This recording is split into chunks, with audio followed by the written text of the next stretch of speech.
enggak. Entar bakal lagi. Ada khotbahnya ada. Khotbahnya. Pak Abdul Aziz. Oh.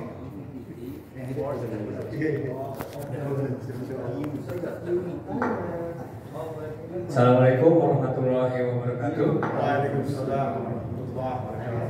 Alhamdulillahirabbil alamin. Asyhadu an la ilaha illallah wa asyhadu anna Muhammadar Rasulullah.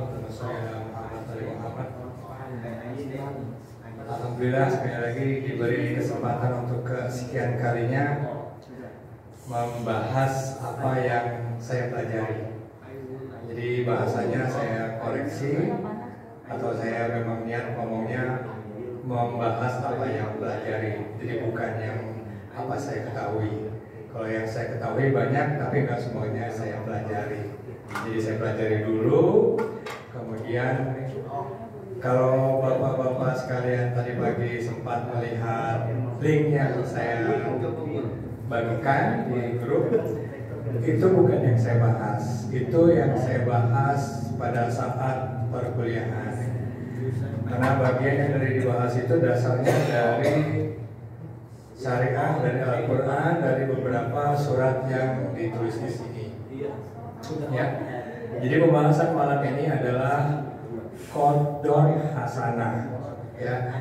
Kenapa ini menjadi penting? Ya. Menjadi penting karena di dalam Al-Quran ada 6 ayat yang menulis 6 ayat yang menyatakan 6 ayat yang menjelaskan tentang Qardun Hasanah ini. Oke, sebelum dimulai ada yang sudah pada tahu belum ini Qardun Hasanah ini ya. Nah, kalau disambung dari beberapa referensi yang tadi pagi saya share di YouTube, kalau di perkuliahan itu ada beberapa, maksudnya di perkuliahan keuangan syariah Qardun Hasanah ini, kata qard itu disangkut pautkan menjadi kredit ya, karena dari qard terus kemudian bahasa Latin menjadi credo, saya lupa nih bahasa Latin atau bahasa Yunani, kemudian menjadi kredit ya. Nah, di dalam Al-Quran itu ada 6 ayat ya, diantaranya Al-Baqarah ayat 245, Al-Hadid ayat 11 dan 18, At-Taghabun ayat 17, Al-Muzammil ayat 20 dan Al-Maidah ayat 12. Ini yang saya siapin cuma 8 slide ya. Jadi nggak banyak-banyak juga yang saya akan sampaikan ya. Ayat pertama ya itu di Al-Hadid ayat 11 ya. Ini kalimatnya atau ayatnya itu relatif sederhana ya. Jadi ini kutipan, ini bukan kutipan, ini kopian langsung dari Al-Quran yang Arabnya Bismillahirrahmanirrahim. Mandalladzi yuqridullaha qardan hasanah fayudha'ifahu lahu wa lahu ajrun karim ya. Nah, untuk yang pernah mempelajari bahasa Arab, di sini ada 2 kata yang mengulang ya. Yuqridu itu apa itu? Fi'il madi ya, yang menyatakan fi'il madi menyatakan meminjamkanlah ya. Kemudian qardon ya, ini apa ini? Isim ya. Ya. Jadi saya nggak mau panjang lebar membahas bahasa Arabnya ya. Di sini dituliskan siapa yang mau meminjamkan kepada Allah pinjaman yang baik ya. Jadi qardun hasanah ini artinya, kalau hasanah udah tahu ya, hasanah itu artinya baik. Kalau qardun di sini pinjaman ya, berupa kata benda. Yuqridu artinya kalian meminjamkanlah ya. Mandalladzi yuqridu. Kemudian nyambung ke ayat berikutnya juga relatif pendek ya ayatnya. Mandalladzi yuqridu llaha qardun kalimatnya sama ya. Alladzi yukridullaha qardan hasanah fa yudha'ifuhu lahu afan katsira wallahu yaqbidu wa yabsitu ya. Barang siapa yang meminjami Allah dengan pinjaman yang baik, maka Allah akan melipat gandakan ganti kepadanya dengan banyak.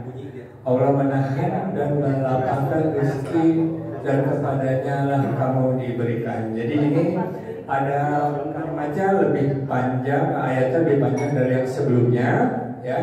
Di sini walahu ajrun karim ya, dan dia akan memperoleh pahala yang banyak. Jadi kalau bergantung pada ayat ini, yang mereka yang meminjamkan akan mendapat pahala yang banyak, sementara di ayat Al-Baqarah 245 akan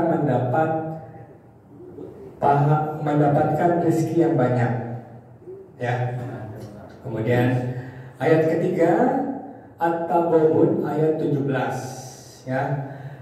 In tukridullah. Nah, kalau tukridu itu isim apa tuh? Fi'il apa nih? Tukridu. Fi'il mudhari. Tadi fi'il madi. Nah, bedanya nggak usah bahas sekarang ya. Ya, in tukridullaha qardan hasanah. Jadi 3 ayat ini menuliskan yang meminjamkan kepada Allah qardan hasanah yudha'ifhu lakum wa yaghfir lakum wallahu syakurun halim ya. Selain mendapatkan balasan, akan mengampuni ya. Di sini kalau negative thinking, apakah kalimat ini beranggapan bahwa kita yang baca ini akan diampuni, artinya ada dosanya ya? Ya, itu lain cerita. Ini ayat ke-3. Ayat ke-4. Nah, ini udah mulai berat nih pembahasannya. Kenapa berat? Karena panjang ya. Kalau membahas sesuatu dengan ayat yang pendek-pendek itu biasanya gak jelas ya, karena terlalu pendek kita bisa mengatakan kemana-mana. Tapi kalau ayatnya panjang terlalu jelas, jadinya agak berat mengartikannya. Nah, di sini ya, di sini walaqad akhadallahu mitsaqo bani Israil. Nah, ini panjang ya. Ini saya nggak bahas. Ini saya kutip potongannya dari mana nih, dari sini. Wa aqrastumullahu qardan hasanah. Nih, fi'il apa nih? Fi'il amar. Mana, Pak? Aqrastum. Fi'il amar. Karena dia berupa kalimat perintah. Nah, di sini ada penjelasan yang lebih dalam ya. Jadi qardan hasanah itu adalah satu kata benda yang berbeda dengan zakat. Karena di dalam ayat ini ya, dan menunaikan zakat serta meminjamkan pinjaman yang lain ya. Jadi ini qardan hasanah itu bukan dari zakat ya. Beberapa orang beranggapan ya kita keluarin duit aja ya, itu mau dianggap zakat, mau dianggap infak, mau dianggap sedekah. Dan yang jarang disebutkan kalau kita nggak memperhatikan dan nggak harus baca ayat-ayatnya, ini qardan hasanah itu hal yang berat ya.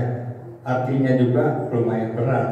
Yang menerima berat, pokoknya semuanya berat. Tetapi dengan penjelasan dari 2, 3, 4 ayat tadi itu mesti dipikirkan lagi berat atau enggaknya. Oke.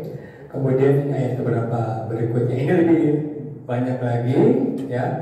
Al-Muzammil ayat 20 ya. Di sini sama ya, ini pakai email amar juga ya.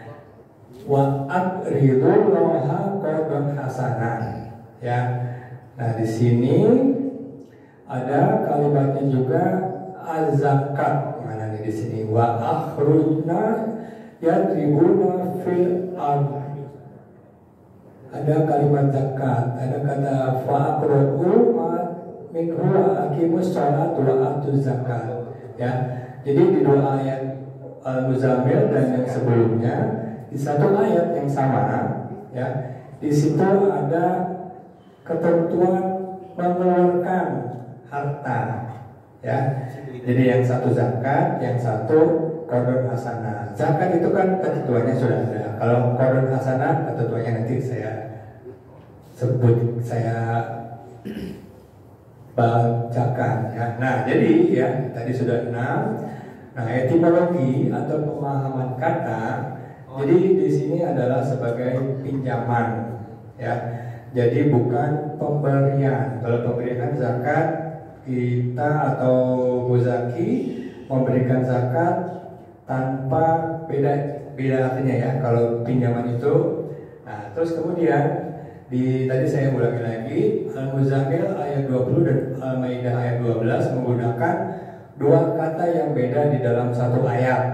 Nah, kemudian qardun hasanah ini juga bukan infak.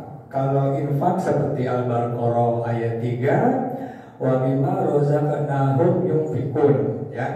Itu hurufnya aja udah beda. Nun, fa sama qaf juga bukan sodaqah seperti di Al-Baqarah 271, intubdu sodaqati fani'imahiyah, ya. Nah, ini juga sodaqah juga bukan wakaf. Nih kalau kita bicara bahasa Indonesia, ya, ini kalau wakaf itu wakaf sama fa. Kalau wakaf itu wauka sama fa. Yang itu mana? Yang betul mana Pak Muhammad? Yang kita anggap wakaf, coba yang belajar bahasa Arab. Mana yang dianggap wakaf, mana yang dianggap wakaf berhenti. Nah, mana yang beramal, yang mana yang mengeluarkan harta. Wakaf, pakai kaf apa pakai kof? Pakai kaf, ya. Nah, kalau pakai kof berhenti, ya. Nah, jadi ini kita kalau nggak belajar dari sumber aslinya, ya. Ini ada kof, ada pakai orang Sunda lagi, kof sama kaf, pakai p, ya. Al-Imran 92 dan seterusnya.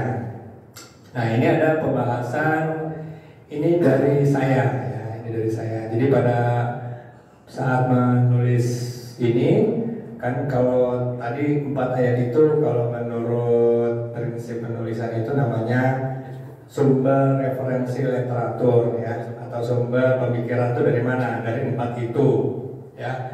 Nah, hakikat atas barang yang kita miliki, ya, itu kan selalu kaitannya sama harta cuma 2, mobil atau rumah, ya. Padahal di rumah saya Pak itu ada sendal banyak, itu nggak dihitung. Ada piring juga banyak, nggak dihitung, ya.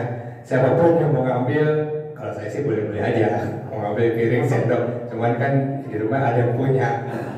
Nah, ya. Nah, yang kita punya itu biasanya nggak sepakat nih kalau sama kata-kata saya nih. Yang saya punya itu semuanya cuma pinjaman, ya.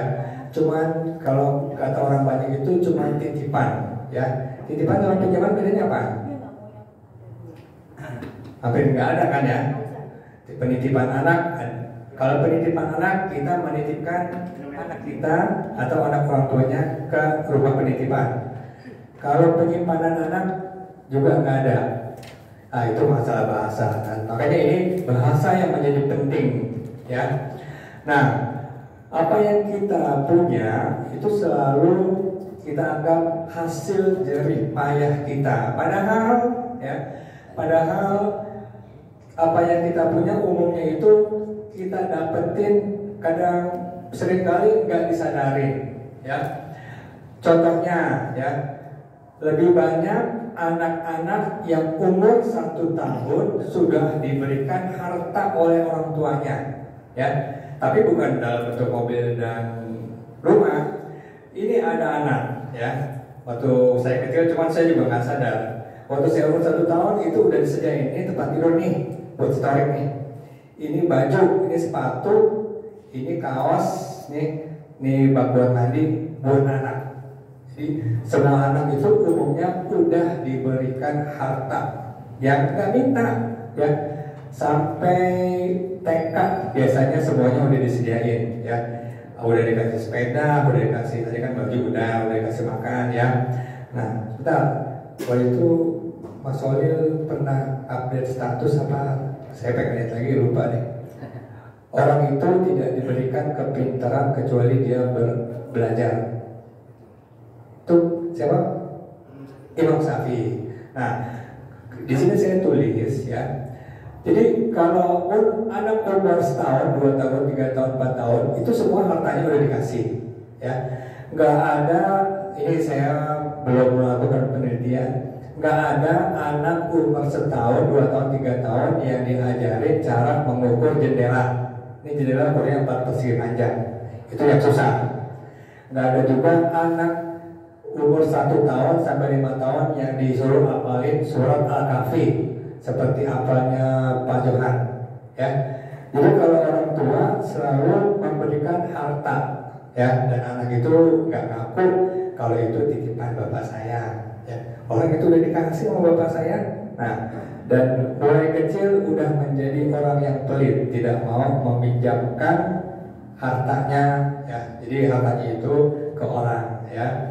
Nah, biasanya ini, ya, tidak berlaku untuk ilmu dari bapaknya. Ya, misalkan bapaknya Ustadz hafal surat An-Naba, pasti anaknya Aman, hafal surat An-Naba kan? Dulu apa? Bapaknya nggak apa, karena di sekolahin tempat yang ngapain. Bapaknya ngerti hitung-hitungan rumus Archimedes. Archimedes kayak gimana tuh?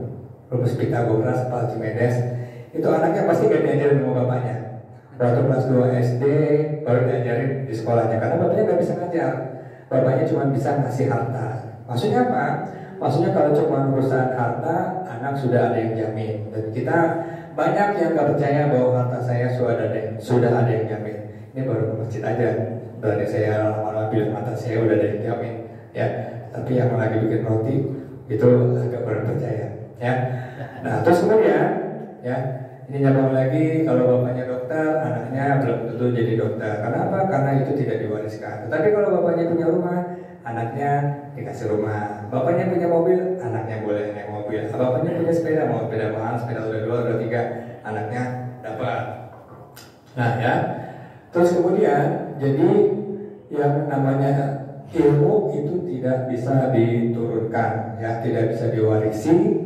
Kalau harta bisa. Jadi harta justru orang banyak yang sama juga, ya, pelit ilmu sama pelit harta. Ya, apalagi kalau mereka yang kuliahnya katanya saya belajar 4 tahun, masa situ mau saya kasih ajarin, bilang aja dia nggak bisa ngajar, ya. Terus kemudian, nah tadi ini saya tuliskan, jadi sertifikat tanah BPKB motor itu aja yang pakai nama kita, yang namanya gelas, sendal, baju, kaos, bahkan yang punya kita tuh yang kita pegang cuma 1, Pak. Apa itu, Pak? Harta yang kita pegang. Bukan. Kamu bapak udah pegang baju, pegang handphone, ya. Baru bangun tidur dipegang handphone, belum mandi, belum sering pegang handphone, pengen tidur handphone lagi. Yang pada Ustadz Jumatan pegang handphone lagi. Pokoknya yang mahal-mahal, yang cakep-cakep nggak dipegang kecuali handphone, pegang terus. Nah pada saat ini jadi pemikiran untuk membahas ini, selain apa yang saya pernah pelajari dan saya ajarkan, saya mengambil 2 referensi. Nah, kalau bahasa karya itu peer referensi dari 2 ahli yang berbicara di sini, ya.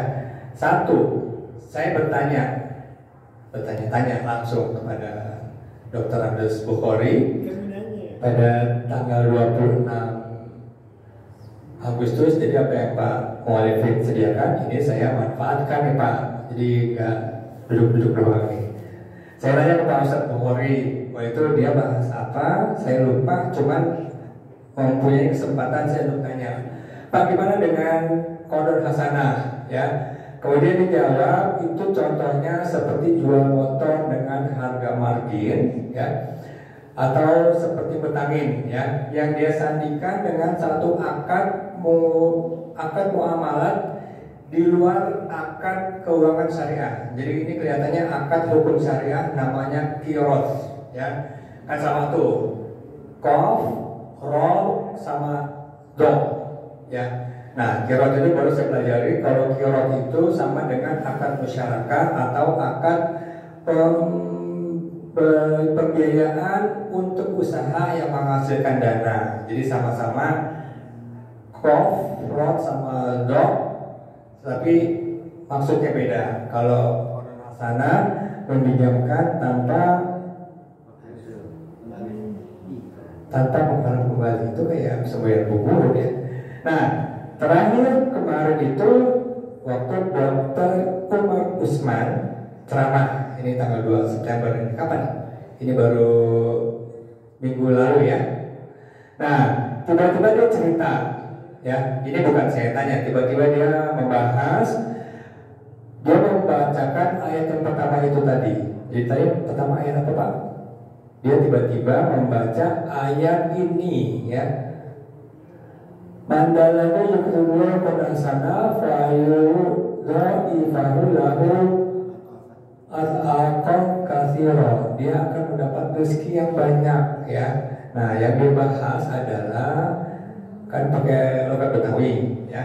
Jadi begini ya Pak, begini para jamaah sekalian. Waktu itu katanya, ini ceritanya dia, kutipan langsung nih ya. Jadi waktu dia lagi dapat duit 600 juta dari jamaah yang dia jualin rumahnya, 600 jutanya itu dia pakai buat ngecor pesantrennya, ya. Nah, salah satu tukangnya datang terlambat. Dia datang, kenapa yang terlambat? Anu bos, ya, kan namanya tukang semuanya dipanggil bos kan. Saya nggak punya motor, yang lain nggak terlambat karena punya motor. Nah terus kemudian udah pakai aja nih motor Ustaz, dikasih lah motor Ustaz pakai.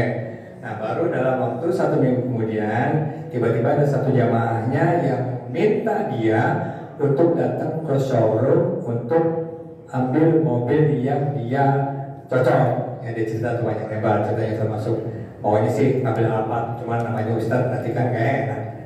Dia juga Ustadz, saya Ustadz cuma dosen, katanya apa tuh? Kerjaannya dos-dosan, gajinya sen-senan, itu cerita dia. Nah jadi itu salah satu cerita yang disampaikan oleh Ustadz. Oke, ya. Nah terakhir ini saya mesti cari dulu nih, karena ini ada di slide ke-20. Slide 20 ada kemana enggak ya?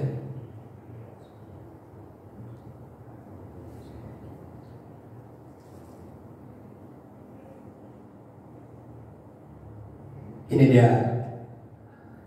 Tidak akan terjadi hari kiamat hingga harta benda banyak kalian lalu melimpah ruah, ya. Jadi kalau di sini hadis Bukhari dan Muslim ini pengamatan saya aja ya, kalau kita udah punya harta banyak dan nggak punya siapapun yang akan kita infakkan, akan kita sedekahkan, akan menjadi 8 asnaf, itu maksudnya apa tuh? Baru akan jadi kiamat ya. Jadi kalau pengalaman Pak Nasir pernah tinggal di negara maju, ya kan, semua nggak ada orang miskin di situ, betul kan? Nah itu kesulitan. Tapi di lain pihak di negara maju orangnya memang juga pelit, ya. Dia merasa semua yang dia punya, ya, termasuk piring sendok itu atas hasil jerih upayanya, sehingga tidak akan meminjamkan kontrasan atau menyedekahkan atau menginfakkan atau menzakatkan atau mewakafkan semuanya. Yang ada dikasih, dibikin yayasan untuk dibagi-bagikan ke orang lain. Itu seperti cerita-cerita artis Hollywood yang udah kaya terus mati, duitnya nggak bisa dibawa mati, ya tetap aja. Walaupun katanya kuburan orang Cina gede-gede juga nggak dibawa mati juga. Oke, itu aja pembahasannya. Demikian, assalamualaikum warahmatullahi wabarakatuh. Tin, Mbak.